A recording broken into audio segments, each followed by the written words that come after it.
Қайырлы күн баршаңызға. Бүгін сіздерге бұқтырылған еттен макарон по-пловски дайындайтын боламын.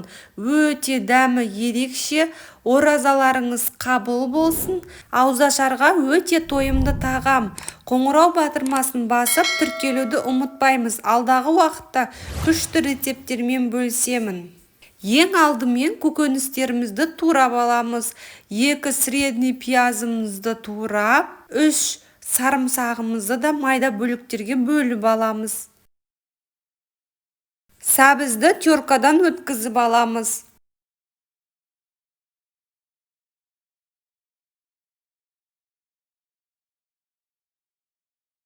Қызанағымызды майда бөліктерге бөліп аламыз.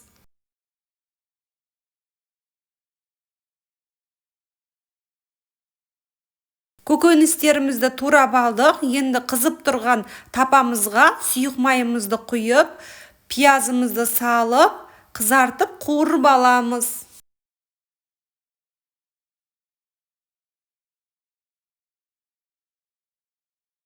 Пиязымыз қызарғаннан соң сәбізімізді салып, араластырып аламыз.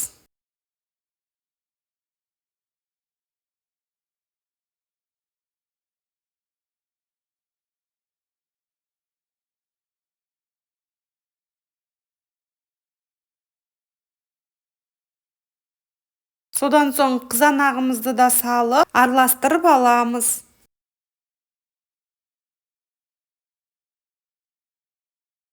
Майдалап туралған сарымсағымызды салып, жақсылап араластырып аламыз.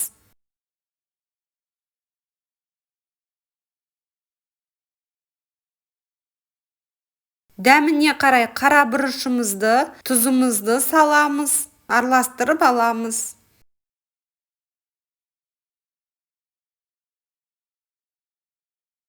Біраз қасық томат пастасын қосамыз.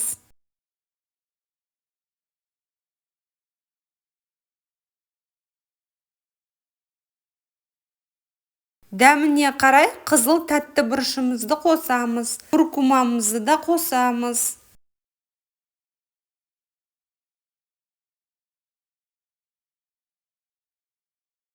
Ендігі кезекте бұқтырылған етімізді қосамыз. Қараңыздаршы, өте жұмсақ болып піскен бұқтырылған етіміз. Қосып, араластырып аламыз.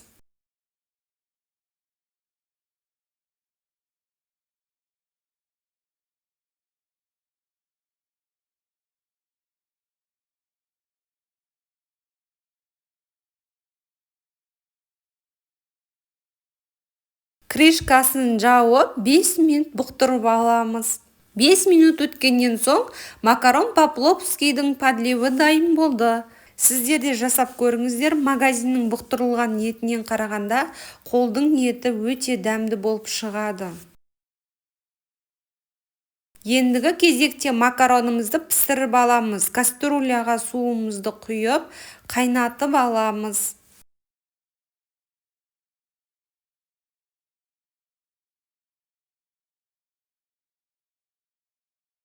Қайнағаннан соң дәміне қарай тұзымызды саламыз, макаронымызды салып 7 минут пісіріп аламыз. Одан артық пісіріп алмаймыз, езіліп кету мүмкін макарондарымыз.